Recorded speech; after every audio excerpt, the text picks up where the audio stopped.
गायिका Kartiki Gaikwad Sa Re Ga Ma Pa little champs या कार्यक्रमातून घराघरात पोहोचली।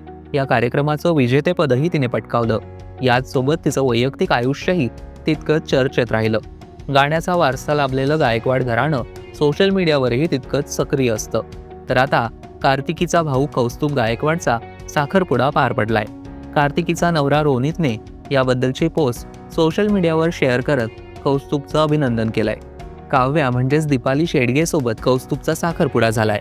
कौस्तुभने आजवर अनेक गाणी गायली आहेत। याचबरोबर तो एक उत्तम संगीतकार सुद्धा आहे। तर काही दिवसांपूर्वी वयाच्या 22व्या वर्षी कौस्तुभने मर्सिडीज कार घेतल्याचंही कार्तिकीने सोशल मीडियावर शेअर केलं होतं। याचबरोबर काही महिन्यांपूर्वी कार्तिकीने ती आई झाल्याचं सुद्धा प्रेक्षकांसोबत शेअर केलं होतं।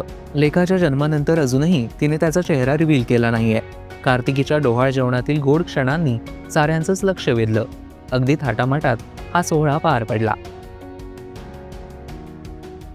तर आता कौस्तुभ आणि काव्याच्या साखरपुड्यानंतर गायकवाड घराण्यात आणखीन एक मेंबर ॲड होणार आहे।